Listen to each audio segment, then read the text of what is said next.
Although I've sent myself into exile, I'm still doing essentially the same things as before. Do you still have any questions for me before we start our investigation? One of my former subordinates told me that this title has its origins in a strange incident. The Academia has long exiled mad scholars to Aru Village.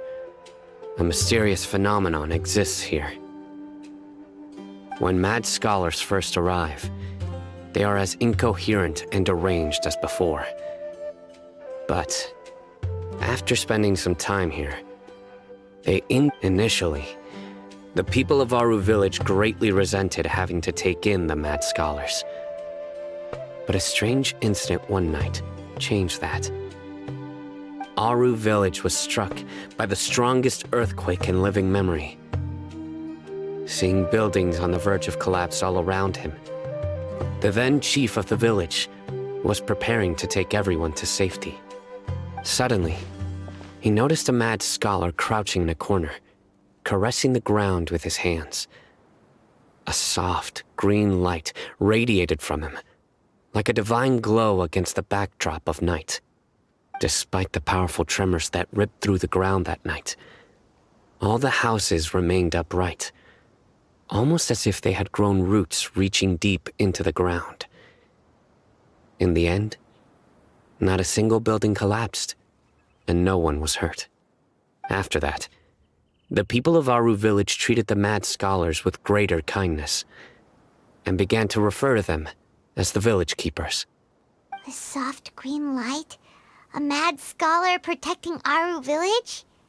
What do you make of it, Traveler? Paimon thinks so too.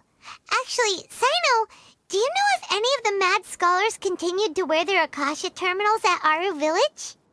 In theory, they would continue wearing them so the Academia could still monitor their activities. With that said, the main Akasha system would no longer have any interaction with them. Oh, no wonder! Everything makes sense then! Add in the fact that they calmed down, it was probably Nahida who calmed them. If you are able to draw a conclusion from this one story alone, then it appears you possess much more information than I do. So, what do you make of the story? Really? Lesser Lord Kusanali. What? You don't believe us? Lesser Lord Kusanali was definitely using the Akasha to give her power to the mad scholars! No, it's not so much that I don't believe you. I'm just struck by your reasoning. Lesser Lord Kusanali, the current Dendro Archon. The Academia has always placed far greater importance on the late Greater Lord Rukkhadevata. They've more or less ignored Lesser Lord Kusanali, and I've never had any reason to doubt their views. In addition, I've never heard any stories about Lesser Lord Kusanali and her deeds. To me, she might as well have been a god that never existed. No way! Nahida definitely exists! She's a... how should Paimon put it? She's a good Archon who's kind and wise, even if she says weird stuff sometimes. I've spent many years interrogating criminals, so I can easily tell when someone is lying. Good! Then you should know that we're telling the truth! That look in your eyes. I've never seen that from a liar. You two really must have met Lesser Lord Kusanali. How can this be? To think, our Archon has been amongst us this entire time. Alright, now it's our turn to put our skills to good use for this investigation. But easier said than done, especially since we don't have any leads. Maybe we can start by knocking on some doors. Excuse me, are you here to help me find my grandpa? Huh? Who are you? By the sounds of it, a resident of this village. My name is Isak. You'll help me find my grandpa, right? Is your grandpa a mad scholar? Hey, don't say that. Grandpa is just Grandpa. Why do you have to call him that? It's not like he's a bad person or anything. The person you're referring to is not a local, yet you are. Why do you call him Grandpa? Grandpa is just Grandpa. He's my family. I heard everything you said to the village chief. Please, you gotta take me with you. I want to find my grandpa. I swear I'll help. I won't be a nuisance. Ah, so you're the one who was eavesdropping on us around the village chief's house. I was planning to go out and take care of whoever it was, but I had a vague feeling that they didn't harbor any ill intent. Whoa. Hatham wasn't kidding about Matra having sharp senses. Sino, he's just a kid. All he wants is to find his grandpa. Let's find a way to help him. Sorry. I was only listening in because I wanted to know where Grandpa went. Honest. If you don't believe me, you can ask Miss Candace. All right. But first, let's confirm the facts with Candace.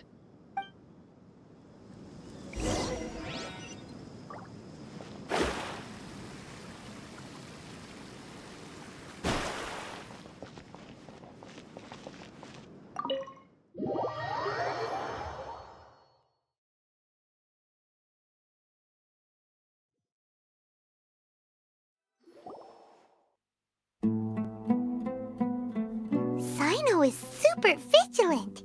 Is this what all the Matra are like? Ah, you're back already. We just wanted to confirm something with you. Do you know a boy by the name of Isak? I had a feeling he'd go looking for you. Huh? You knew this would happen? Yes. Although he tried his best to stay hidden, I still noticed him eavesdropping outside the window. He really wants to get his grandfather back. Isak's parents were both Aramite mercenaries who rarely returned to the village after finding employment in the city. He was raised by his grandfather. Unfortunately, it was only a few years before his grandpa passed away. Isak was still very young at the time, so various families in the village took turns caring for him so he could survive. Later, an elderly mad scholar arrived at the village. Isak thought the scholar bore a striking resemblance to his grandfather, and thus often spied on the man. However, the scholar was unkempt in appearance and incoherent in speech. Although Isak referred to the man as his grandpa, he was afraid and didn't dare to approach him. One summer night, the oft mumbling and bumbling grandpa suddenly calmed down and seemed to become more lucid. He even noticed Isak hiding in the distance. So Grandpa walked up to Isak and patted him on the head. He even took Isak to the entrance of the village, where he patiently taught the boy the names of the stars and accompanied Isak until he fell asleep. The next morning, Isak woke up and wanted to go find his grandpa again, only to realize his grandpa no longer recognized him. It's said that those who saw the scholar claimed he no longer appeared to be crazy, but appeared to be living in his own world. Isak was thrilled that his grandpa was able to find peace and would follow him all the time, asking him things like, "Grandpa, want me to take you somewhere fun?" Or, "Grandpa, could you tell me stories about the stars again?" All this somehow just makes Paimon feel really sad. It seems like they both deserve so much better. Perhaps. Nearly everyone who lives in the desert has some form of hardship or regret. But even so, it's also my reason for fighting. I must continue to protect this land.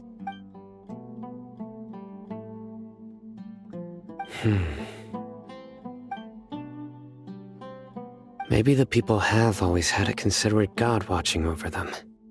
Huh? What did you say, Sino? No, nothing. As long as Isak keeps his word and doesn't get in our way, we can take him along. Perhaps you are more compassionate than I gave you credit for. Please accept my thanks on Isak's behalf, Sino.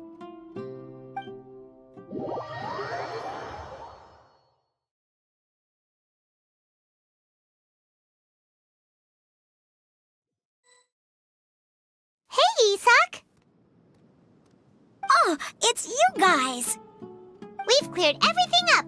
Let's go find your grandpa. Really? Wow! Thank you so much!